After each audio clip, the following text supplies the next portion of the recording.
Bom dia a todos, Deus te abençoe, Deus abençoe a tua casa, é uma alegria estar com você aqui nesse sábado. Eu oro para que o Senhor te dê um sábado com paz, com alegria, com a tua família, um sábado de descanso para o teu corpo, para a tua alma, não só o sábado, mas o final de semana, amém? Mas principalmente, que na tua vida e na tua casa, o Senhor se faça presente, amém? Então, o que você puder fazer para atrair a presença do Senhor? Através da prática da palavra, de louvores, da maneira como você vai agir, como você vai falar, faça. Porque tudo isso vai edificar a tua casa. Tudo isso vai permitir que o Senhor transforme a tua casa. Você sabe que às vezes nós oramos e pedimos, Senhor, eu quero te conhecer mais, eu quero mais do Senhor. Mas para que nós tenhamos mais do Senhor, nós esquecemos de uma coisa, nós precisamos ter menos de nós. Menos de nós. Porque para que algo novo possa entrar, o velho tem que sair. Nós precisamos colocar nossa carne na cruz. Nossa carne tem que estar lá na cruz. Nós precisamos deixar o nosso ego, o nosso eu de lado. Viver para Cristo e não mais para nós. Então, quando nós pedimos mais do Senhor, nós precisamos lembrar que nós precisamos de menos de nós. Nós temos que dar espaço para Ele, para que Ele possa habitar na nossa vida. E como é dar espaço? É vivendo a palavra, é praticando, é vivendo, tendo uma vida alinhada à palavra de Deus. Nós sempre falamos isso. Quem é que ama o Senhor?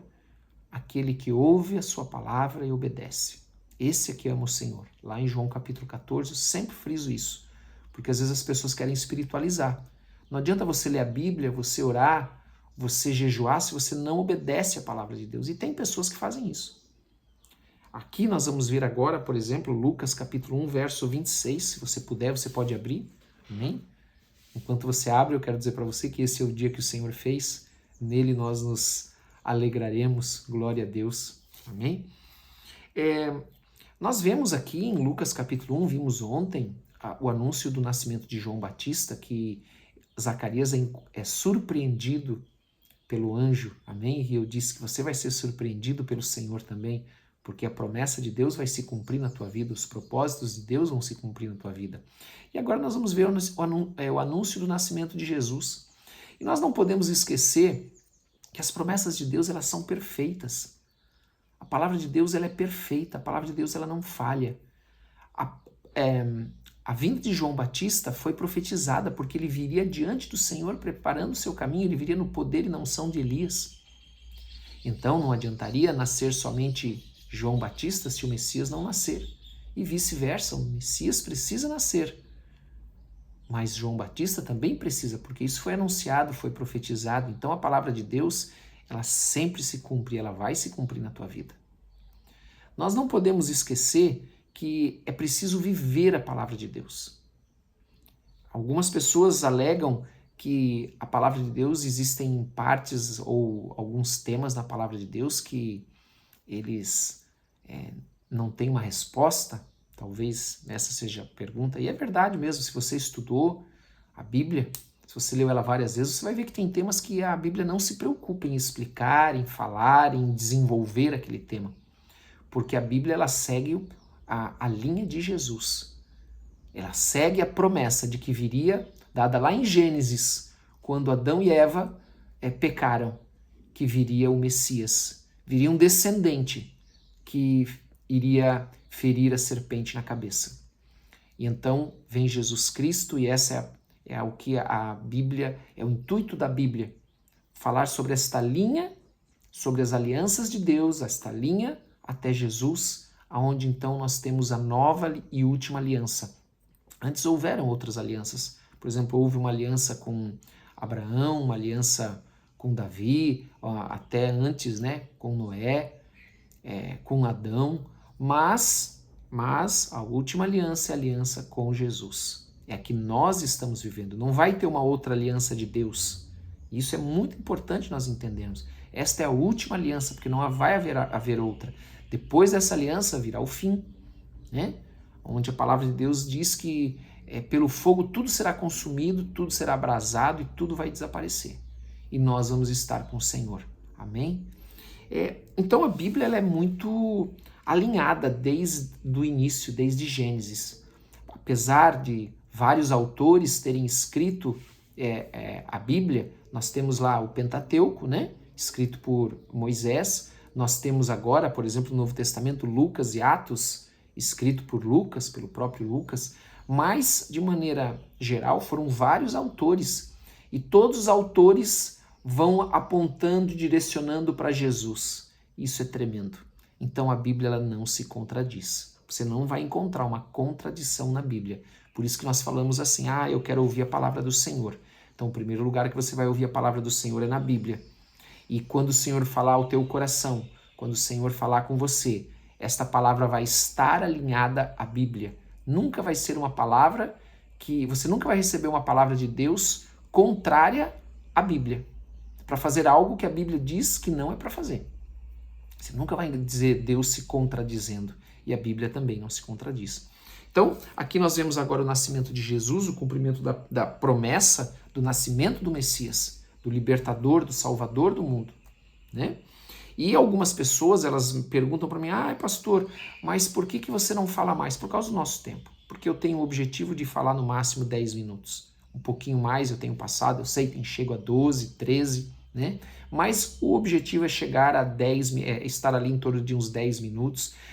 Muitos fatos históricos sobre, por exemplo, aquele momento histórico ou até alguns detalhes históricos da passagem. Por que eu não falo? Eu não falo porque eu não quero agregar a você só conhecimento. Eu quero trazer ela para a prática da tua vida. Porque muitas pessoas se perdem nisso. Elas se perdem porque elas querem estudar a palavra e deixam de viver a palavra. A palavra de Deus ela só serve para ser estudada quando nós a vivemos. Aqueles que não vivem a palavra e estudam a palavra, você vai ver que ele vai se tornar um baita de um religioso, de um fariseu, porque ele só estuda a palavra, ele não vive. Então nós precisamos viver a palavra e estudar a palavra.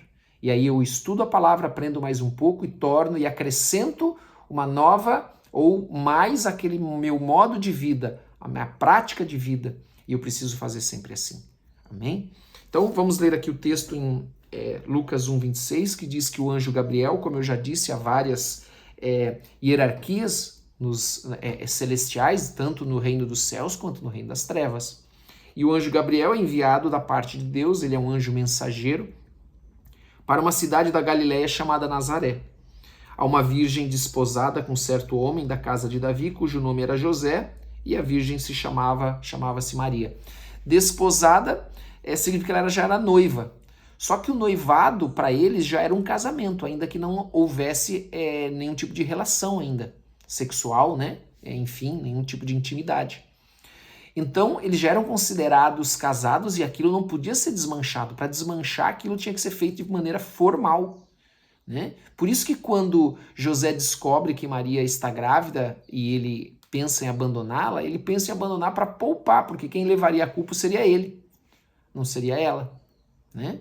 Então, o José estava querendo poupar Maria, né? Mas o anjo aparece a José e diz, olha, José, esse ente que está no ventre de Maria é filho do Deus Altíssimo.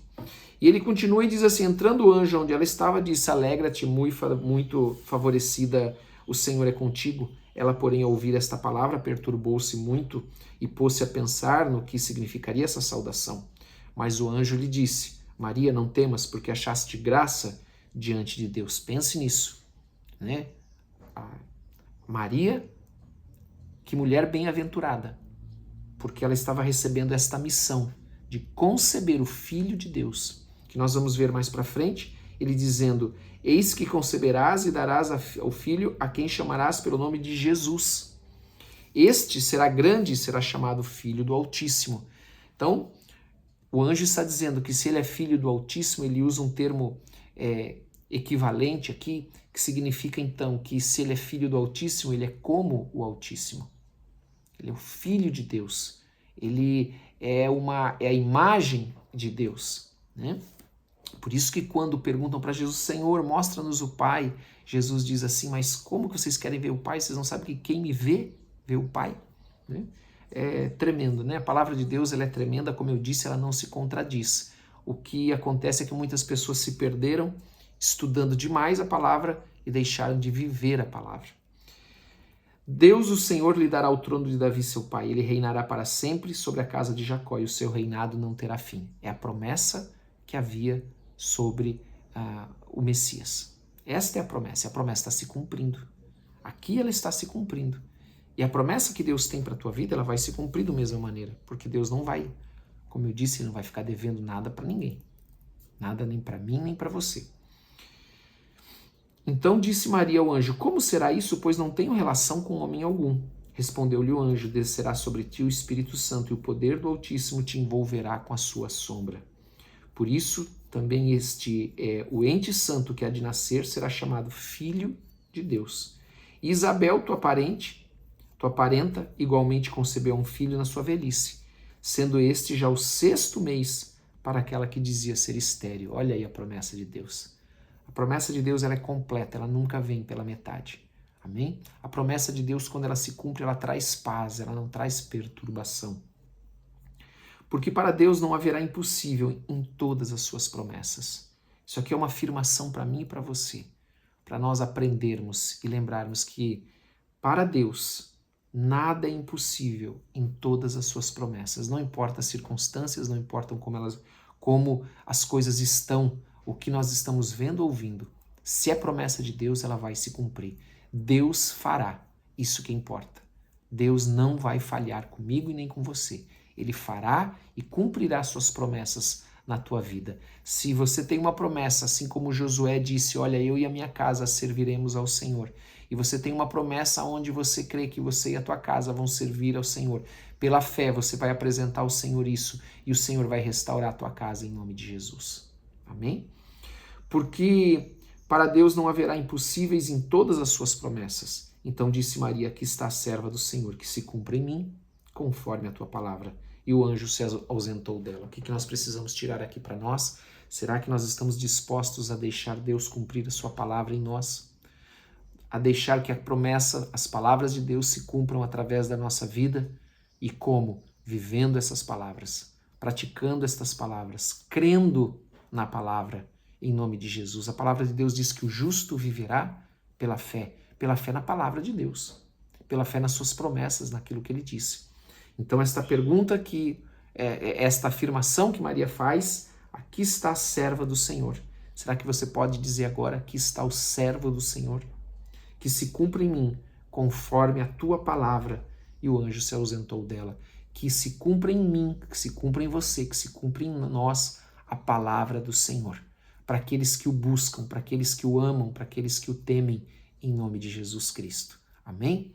Vamos orar, vamos colocar as nossas vidas diante do Senhor nessa manhã. Pai, abençoa as nossas vidas, abençoa as nossas famílias, derrama da tua graça, do teu poder sobre nós. Dá-nos, Senhor, dá-nos um coração ensinável, tratável, Senhor.